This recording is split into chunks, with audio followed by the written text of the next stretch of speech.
In capacity, the Senate proceeded with a hearing and voted, thereby violating the most basic tenet of the fair hearing rule, audi alteram partem, meaning no person shall be condemned unheard. Counsel further argued that the 12 days between service of the motion and the National Assembly vote were constitutionally inadequate, given that Article 50, Subarticle 2B, guaranteed the right to have sufficient time and facilities to prepare defense. His Excellency Gachagua, it was emphasized, faced 11 complex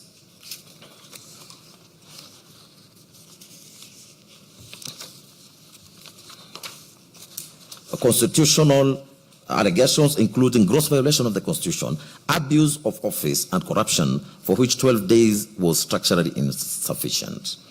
As the Supreme Court affirmed in Sonko case, which we referred above, impeachment proceedings attract the protections of Article 50, and where a fair hearing is denied, the process collapses.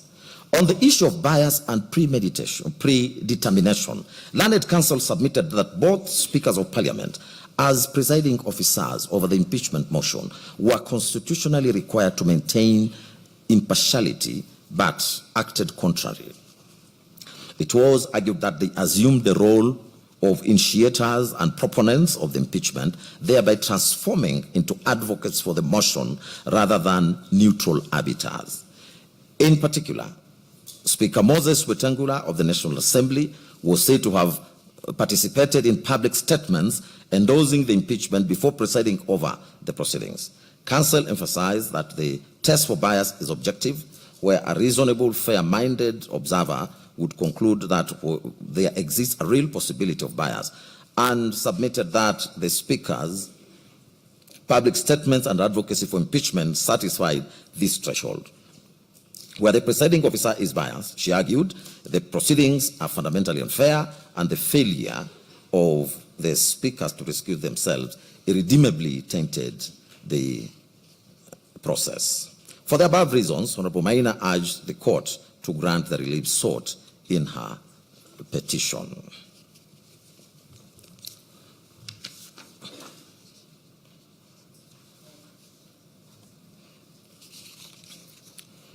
Next is the 4th to 8th petitioners' cases.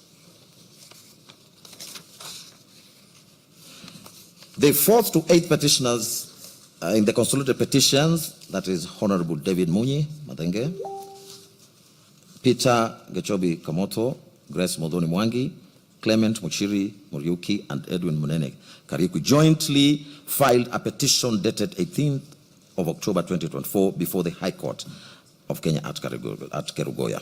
They describe themselves as residents and leaders drawn from various constituencies within Kirinyaga County, and stated that they instituted the petition both in their personal capacities on behalf of their residents of their respective constituencies and in the wider public interest. The petitioners herein challenged the constitutionality, legality, and procedural propriety of the impeachment proceedings undertaken against His Excellency Gachagua, together with the subsequent nomination and approval process relating to Honorable Kindiki, relating to His Excellency Kindiki as Deputy President nominee. They contended that the public participation process conducted by the National Assembly on the 4th and 5th October was illusory, inaccessible, and unconstitutional. In particular, they pointed to the issuance of short and ineffective notices, lack of sensitization, inaccessible venues, absence of parliamentary officials at designated constituency sites, closure of the Kirinyaga Central CDF Hall, and the overall failure by both the National Assembly and the Senate to facilitate meaningful participation as required under Articles 10 and 118 of the Constitution. The petitioners further asserted that Senate unlawfully conducted impeachment proceedings in plenary instead of through a special committee and Article 145(3)(b) of the Constitution, and that the rash timelines imposed under Standing Order 64(2) of the National Assembly standing orders were unconstitutional, as they curtailed effective public participation and the hearing and the fair hearing rights. They also alleged that the Senate violated His Excellency Gachagua's constitutional allegations. Sorry.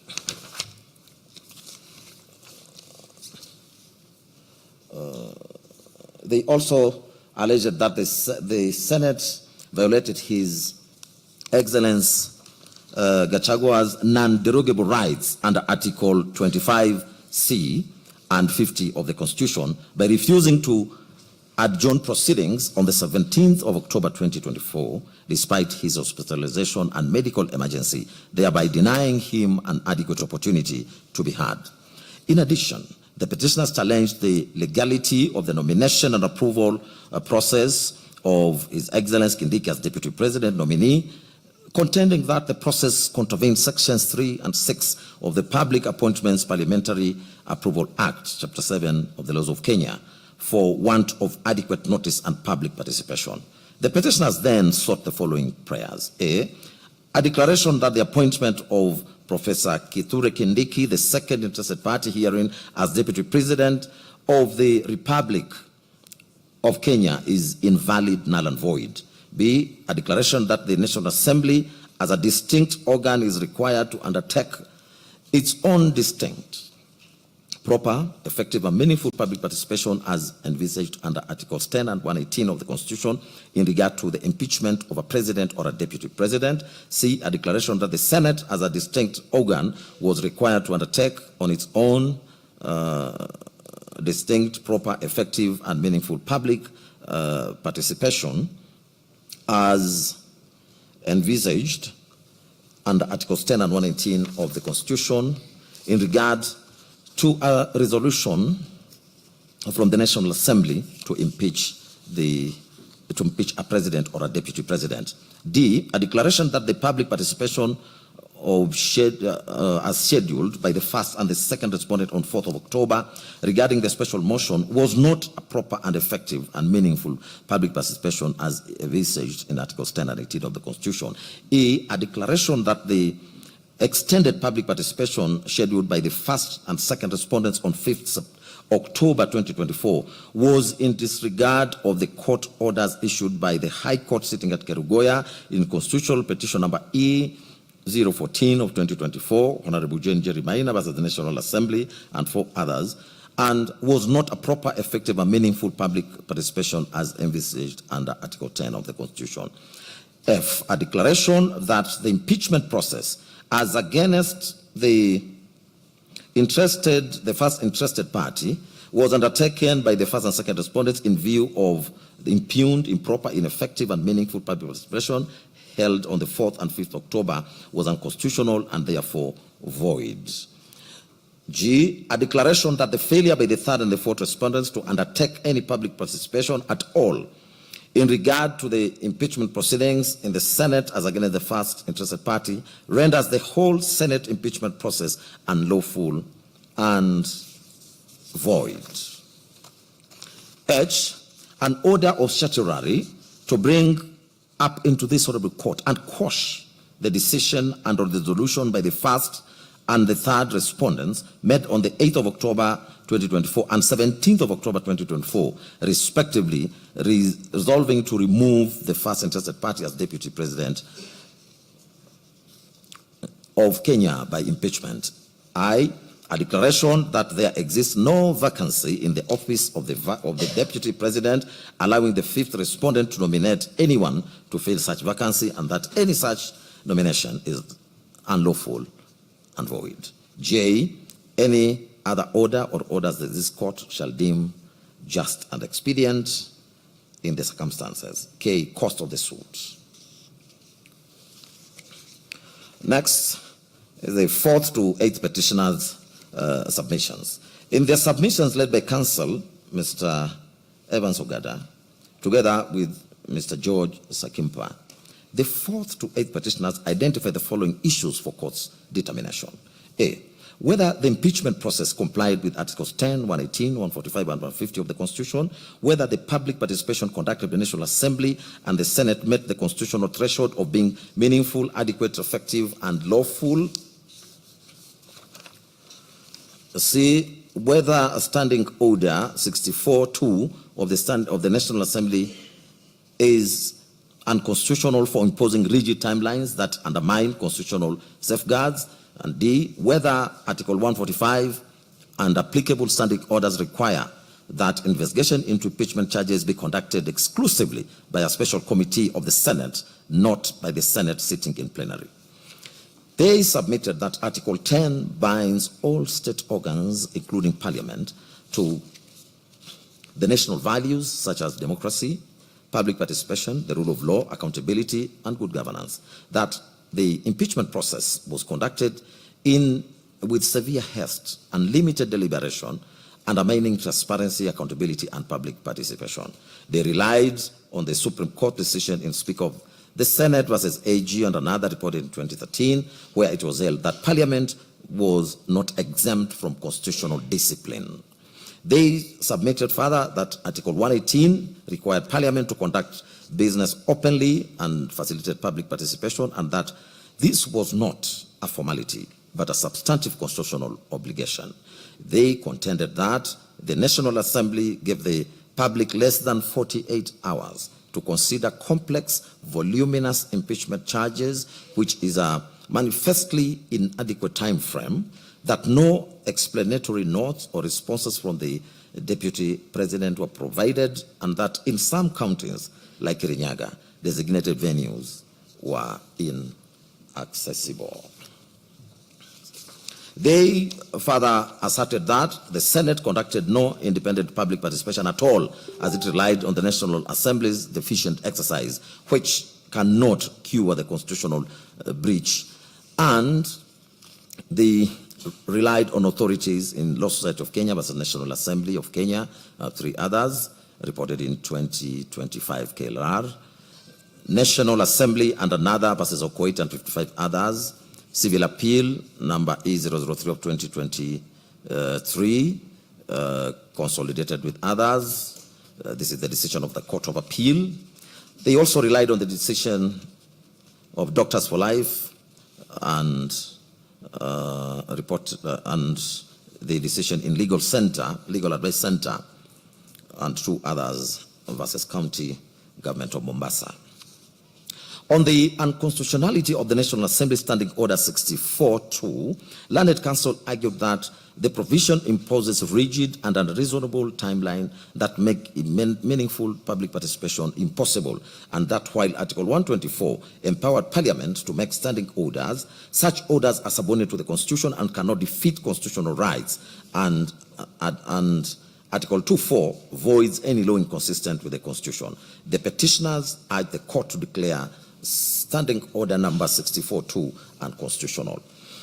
As the matter in which the Senate proceedings were to be undertaken, Council submitted that Article 145.3 provided that the Senate must appoint a special committee to investigate impeachment charges, and that the use of the conjunctive "and" between sub-articles A and B makes the special committee process constitutionally inseparable from the investigative phase. That Articles 145, Sub-Article 4, Sub-Article 5, and Sub-Article 6 refer exclusively to the special committee, and that there is no mention of plenary investigation or under expresso inius est exclusio ulterius, that excluded all other modes of investigation. The petitioners submitted further that the special committee ensued suppression of investigations and adjudicative functions, preventing bias and predetermination, and the Senate's decision to bypass the special committee and proceed in plenary fused investigation, hearing, and the judgment into a single political process, violating the hierarchical and sequential structure of Article 145. Learned Counsel placed reliance on Martin Nyaga, Wambora, and 3 others was the Speaker of the Senate. This is the Court of Appeal decision, where the Court of Appeal held that the removal of a governor, which mirrors Article 145, is hierarchical and sequential in nature.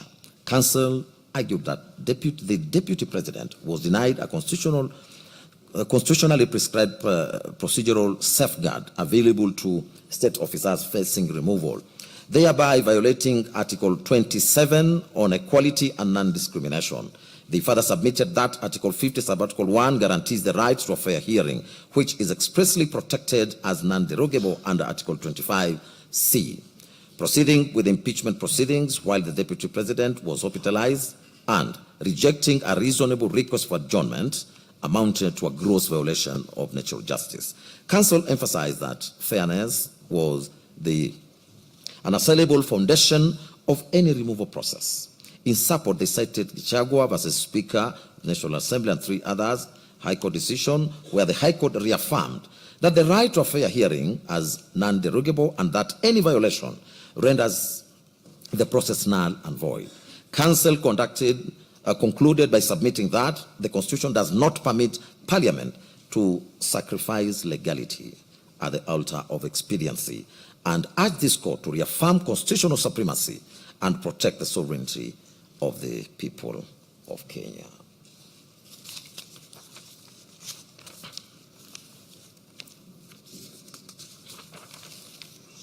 The petitioners prayed for declarations and that the impeachment process violated Article 10, 118, 145, and 150. A declaration that Standing Order 64-2 is unconstitutional, a declaration that the Senate unlawfully bypassed the special committee, and orders quashing the impeachment resolution.